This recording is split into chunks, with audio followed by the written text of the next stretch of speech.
السلام عليكم، ازيكم عاملين ايه؟ اتمنى تكونوا بخير.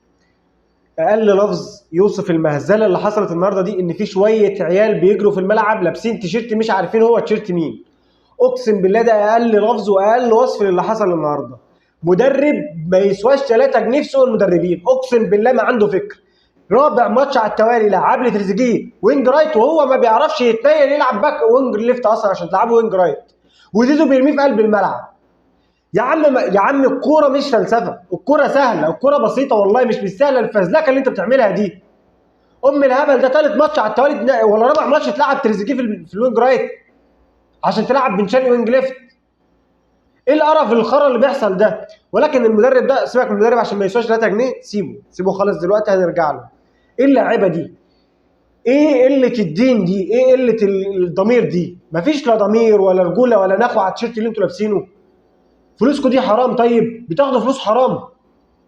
انتوا لو تاخر لكم راتب بتطلعوا تفضحوا الدنيا. لكن انتوا في نادي لا بيأخر رواتب ولا بيزعل لعيبه ولا بيشتم لعيبه ولا بيهين لعيبه، وشويه صفحات كيوت هي اللي ماسكه السوشيال بتاع الاهلي. كيوت، اقسم بالله اقل كلمه تتقال على صفحات الاهلي دي انها كيوت. تطلع بعد كل نتيجه مخزيه يدعم الاهلي ويقول لك اللعيبه وان شاء الله اللي جاي احسن ونصبر على الراجل. حتى صفحات الاهلي بقت كيوت. لعيبه عيال في الملعب، اقسم بالله لعيبه ناقصها بزازه. ايه القرف اللي بيحصل في الملعب ده؟ مفيش رد فعل ولا في حميه ولا في رجوله على التيشيرت. يعني انا اول مره في حياتي اشوف الاهلي ما يبقاش عنده رد فعل. انت خسران الشوط الاول 1-0، المفروض انك تتنيل على عين امك تنزل الشوط الثاني تدغدغ الدنيا. مفيش اي رد فعل، مفيش هجمات بتتلعب، باص باص باص باص. يا اخي كرهتنا في الباص وكرهتنا في الاستحواذ. انا بقيت بكره كلمه استحواذ بسببك. هو ايه الاستحواذ السلبي ده؟ انا بستفاد منه ايه؟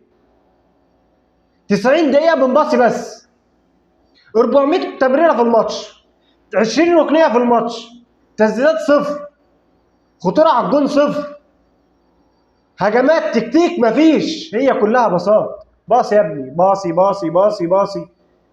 ايه القرف اللي انت بتعمله ده؟ وايه اللعيبه دي؟ اقسم بالله لعيبه تشيل. اللعيبه واقفه في الملعب بتتفرج، ده انت بتشتم من الجمهور. يعني الجمهور من الدقيقه 5، من الدقيقه 50 حرفيا بدا يشتم في اللعيبه. المفروض تغير. حس على دمك يا ابني، انت وهو ما عندكمش دم. مفيش دم خالص. يعني انت الجمهور بيشتمك، المفروض بقى انك تموت نفسك في الملعب عشان الجمهور ما يشتمكش. لا، مستمتعين بالشتيمه. طيب ما عندكمش دم، فلوسكم دي حرام.